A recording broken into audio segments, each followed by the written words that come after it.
কাছে আসছেন কেন? সরে যান প্লিজ। কালকে আমার বিয়ে, আপনি সম্পর্কে আমার হবু দেওর। দয়া করে আর কাছে এগোবেন না, না হলে আমি কিন্তু এবার জোরে চিৎকার দেব। নূর ক্রমশ বিছানার ওপর এপাশ ওপাশ করছে। ও যতটা পেঁচোচ্ছে আয়াস ততটা ওর দিকে এগোচ্ছে। কোনো উপায় না পেয়ে বিছানা থেকে নেমে যেতেই আয়াস ওর হাতটা খপ করে ধরে ওকে কোলে তুলে বিছানায় ফেলে দিয়ে হাত দুটো শক্ত করে চেপে ধরলো। হলুদ উপলক্ষে পরা হাতের ফুলগুলো নষ্ট হয়ে যাচ্ছে। আমি তোমার দেওর, এই ভাবনা তুমি কোথা থেকে পেয়েছো আভূষণা? তুমি তো আমার বউ, আর আমাকে ছেড়ে আমার ভাইয়ের নামে নিচের গায়ে হলুদ ছোঁয়াচ্ছ, এটা কি করে হয় বলো? নূর কাঁপা গলায় বলল, আমি নূর, তাই প্লিজ এই বিশ্রী ভঙ্গিতে নামটা উচ্চারণ করবেন না।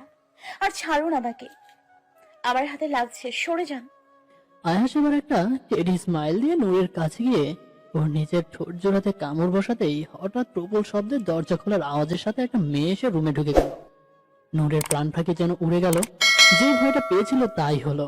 আয়াস নূরের কাছ থেকে সরে আসার আগে বলল, তোমার শরীরে আমার দেওয়া প্রথম চিহ্ন, এখন একটা দিলাম, পরে আরো দেবো আভূষণা। তবে এখন যা হতে চলেছে পড়লে আটকে দেখাও। কথাটা বলে ঠোঁটের কামড়ে দেওয়া অংশটাকে বেশ শব্দ করে একটা চুমু খেলো, যাতে আওয়াজটা রুমে উপস্থিত মেয়েটার কাছে যায়। হঠাৎ মেয়েটা চিৎকার করে বলে উঠল, ছি, তুমি এত নোংরা একটা মেয়ে, জানতাম না। বিয়ের আগের দিন রাতে অন্য একটা পরপুরুষের সাথে।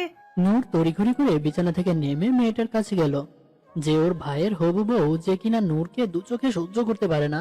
নূর মায়ার কাছে গিয়ে কাঁদো কাঁদো গলায় বলল, বিশ্বাস করো ভাবি, আমি কিছু করিনি, উনিই তো।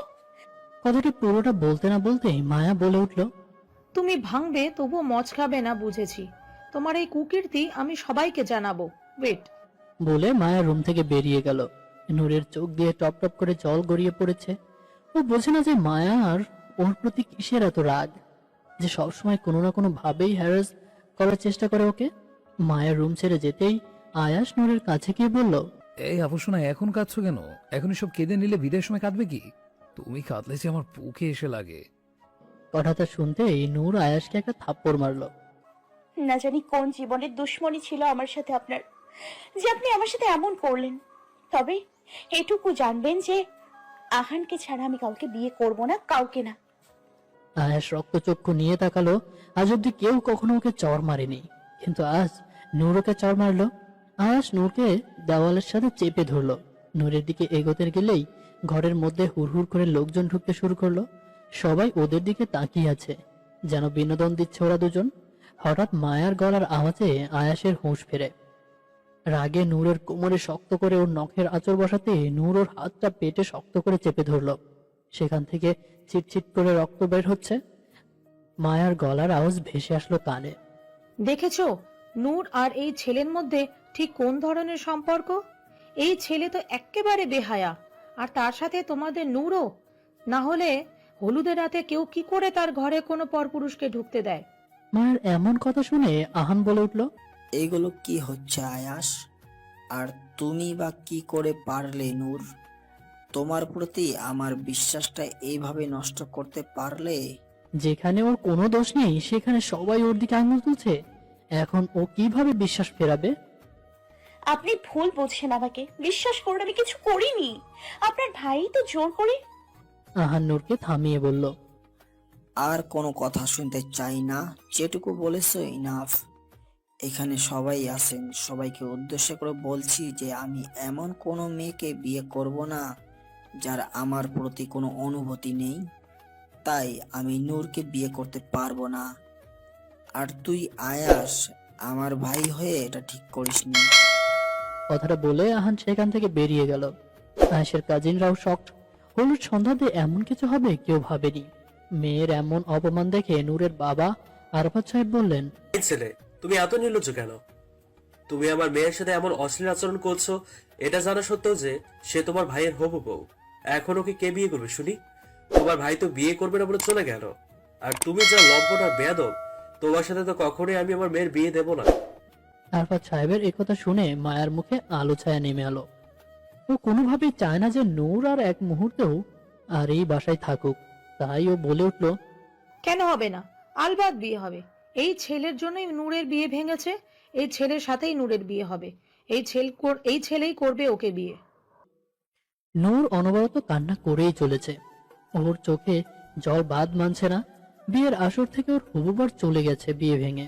এটা যে একটা মেয়ের জন্য কতটা অপমানের তা একটা মেয়েই বোঝে।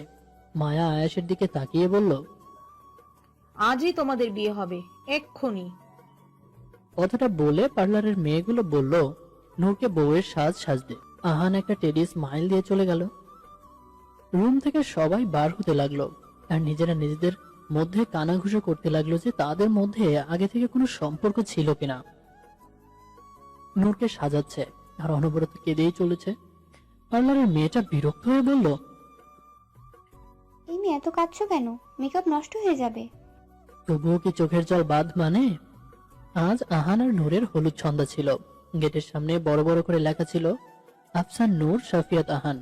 বিয়েবাড়ির গেটের সামনে আয়াস দাঁড়িয়ে আছে। পূর্ণিমার রাতে চাঁদের হলুদ আভা ওর সাদা মুখ জুড়ে ছেয়ে যাচ্ছে। শেভ করা চোয়ালে কালো তেলটা বড্ড মায়াবী করে তুলছে মুখটাকে। হালকা ঢেউ খেলানো চুলটা জেল দিয়ে পরিপাটি করা। চোখের হালকা বাদামি চোখ জোড়া জল জল করছে, যেন তা এই রাতকে কিছু বলতেই চায়। গায়ের লাল সাদা শেরওয়ানিটা সাদা ফুটফুটে শরীরের সাথে মিশে যাচ্ছে। আয়াস হাত দিয়ে নূরের নামটা আলতো করে স্পর্শ করলো। তারপর আহানের নামটা এক টানে সেখান থেকে সরিয়ে দিয়ে উন্মাদের মতো হাসলো। তারপর গাঢ় কণ্ঠে বলল, তুমি যাহাতে রবে আমি তাহাতেই রব। তোমার পথে থাকবো ছায়ার মতো, তোমার চলার পথে হব কাঁটার মতো। আর আমার বাগানের রানী হবে তুমি, আর আমি ভ্রমরের মতো পিছু পিছু চলবো। এটা বলে একটা মুচকি হাসি দিয়ে ফোনটা ধরালো। থ্যাংক ইউ আমার কথাটা রাখার জন্য। তুমি তো জানোই সব ভালো মতো। খারাপ লাগছে এটা ভেবেই যে আমার বিয়েতে তুমি থাকতে পারছো না। কিছুক্ষণ পরেই বিয়ে, বাসঘরটা রেডি রেখো, তোমার ছোট ভাইয়ের বউ আসে বলে কথা। কথাটা বলে হেসে উঠল। বিয়ের কাজ শেষ। সারাটা সময় নূর কেঁদেছে। বিয়েটা ও ঠিক মেনে নিতে পারেনি। ওর বাড়ির সবাই ব্যবহার খুবই স্বাভাবিক, সবার জন্য মানিয়ে নিচ্ছে ব্যাপারটাকে। নূরকে গাড়িতে তুলে দিয়ে মায়া যেন একটা স্বস্তির নিঃশ্বাস নিল। গাড়ি চালাচ্ছে আয়াস আর নূর ক্রমাগত কাঁদছে। সেদিকে ওর কোনো ভাবনা নেই। গাড়িটা মাঝ রাস্তায় এসে থামিয়ে দিয়ে একটা সিগারেট ধরিয়ে তার ধোঁয়া ছাড়তেই গাড়ির মধ্যে ধোঁয়ায় ছেয়ে গেল। নূর কাশতে কাশতে গাড়ি থেকে বেরিয়ে এলো। সিগারেটের ধোঁয়া ও কখনো সহ্য করতে পারে না। আয়াস গাড়ি থেকে নেমে হাত থেকে সিগারেটটা ফেলে দিল। হঠাৎ একটা শুনশান রাস্তার মাঝে ওদের গাড়িটা দাঁড়িয়ে আছে। পূর্ণিমার চাঁদের আলোতে আয়াসের মায়াবী মুখটা যে নূরের সহ্য হচ্ছে না। আয়াস ওর দিকে এগোতেই ও গাড়ির সাথে ধাক্কা লেগে গাড়ির সাথে হেলান দিয়ে দাঁড়িয়ে রইল। আয়াস ওর মুখের মধ্যে একটা অবশিষ্টাংশ ধোঁয়া নূরের মুখের উপর ছড়িয়ে দিল। আয়াস ওর হাত দিয়ে নূরের ঠোঁটে স্লাইড করতে করতে বলল, তুমি কি জানো অবশ্য না যে আমি তোমাকে কেন বিয়ে করেছি? নূর ভয়ে ভয়ে মাথা নাড়ালো, যার অর্থ ও জানে না।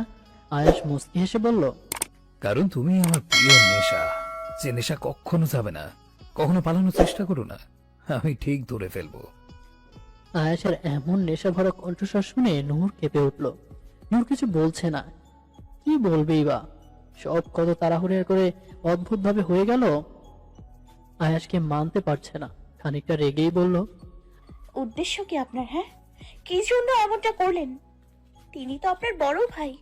আর তাছাড়া আমি আপনার কিসের এমন নেশা যে আপনি সেই নেশাতে আক্ষট হতে সেই নেশাকেই ভেঙে চুরমার করে দিলেন?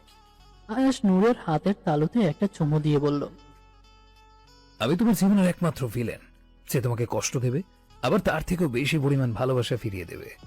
শুধু তোমাকে সেগুলো কষ্ট করে সহ্য করে যেতে হবে, বুঝলে আফু সোনা? নূর আয়াসের চোখের দিকে তাকালো। মানুষটা এমন অদ্ভুত কেন? অদ্ভুত তার চাউনি, অদ্ভুত তার কথা, অদ্ভুত এক ব্যক্তিত্বের অধিকারী। ও কি করে মানিয়ে নিবে?